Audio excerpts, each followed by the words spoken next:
चुंग जुयंग, एक साधारण किसान का लड़का कैसे बना प्रसिद्ध उद्योगपति।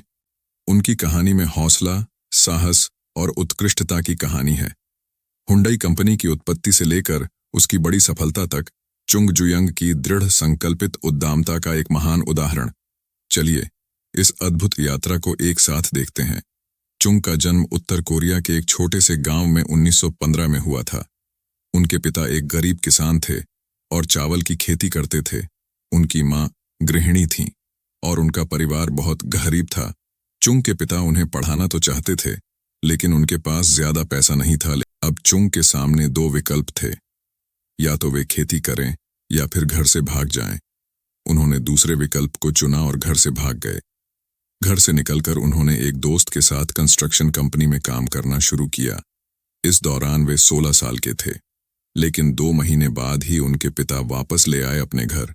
चुंग लेकिन रुकने वालों में से नहीं थे वे, तो अब चुंग ने अपने ही परिवार की गाय चुराई और इसे बेच दिया। पैसे मिलने के साथ ही चुंग ने शहर की ट्रेन पकड़ी और एक स्कूल में दाखिला ले लिया। लेकिन चुंग के पिता को इस बात का पता चल गया कि वे कहाँ हैं, और इस बार भी उन्होंने उन्हें पकड़ लिया और घर ले आए। लेकिन चुंग रुके नहीं और वापस भाग गए, और इस बार वे वापस आने के लिए नहीं निकले थे। 1934 में चुंग घर से वापस भागे और सीधे दक्षिण कोरिया चले गए। वहां पर उन्होंने चावल की डिलीवरी करने वाले बॉय का काम किया। धीरे धीरे वह ये काम में एक्सपर्ट हो गए। थोड़े दिन बाद वे दुकान के मालिक की तबीयत खराब होने के कारण वे इस दुकान को चुंग के हवाले कर दिए और वे चल बसे। चुंग वे एक चावल की दुकान के मालिक बन गए। लेकिन किस्मत ने उनका साथ नहीं दिया और जापानियों ने उनके दुकान को बंद कर दिया। पर उन्होंने हार नहीं मानी और चुंग ने एक ऑटो गैराज की दुकान खोली और 2 लोगों को काम पर रखा। ये काम अच्छा चला और 3 साल में ही चुंग के पास 70 कर्मचारी हो गए और उनका बिजनेस प्रॉफिटेबल था। पर युद्ध के कारण सरकार ने चुंग के गैराज पर प्रतिबंध लगा दिया। चुंग के लाइफ में वापस डाउनफॉल आ गया, पर उनके सपने बहुत बड़े थे और उन्हें कोई नहीं रोक सकता था। यहां से शुरू होती है हुंडई की कहानी। चुंग ने अपनी बचत के पैसों से ऑटो गैराज की दुकान बंद होने के 4 साल बाद हुंडई सिविल इंडस्ट्रीज की स्थापना की। ये एक कंस्ट्रक्शन कंपनी थी। चुंग ने सरकार में अपनी पैठ बनाई और धीरे धीरे पुल व शियार्ड गवर्नमेंट से काम मिलता गया। चुंग की मेहनत रंग लाई। उनका काम बढ़ने लगा। वे बांध, हाईवे और परमाणु ऊर्जा संयंत्रों का निर्माण करने लगे। इस दौरान चुंग को ऑटोमोबाइल सेक्टर में संभावनाएं दिखीं और उन्होंने कार के डिजाइन पर काम करना शुरू किया।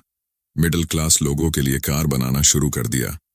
8 साल की मेहनत के बाद हुंडई ने अपनी पहली बनाई कार को एक्सपोर्ट किया। ये कार थी हुंडई पॉनी, जो दक्षिण कोरिया के लिए आज भी गर्व का विषय मानी जाती है। चुंग का ऑटोमोबाइल डिवीजन इतनी तेजी से बढ़ा कि उनके ग्रुप के बाकी काम फीके पड़ गए।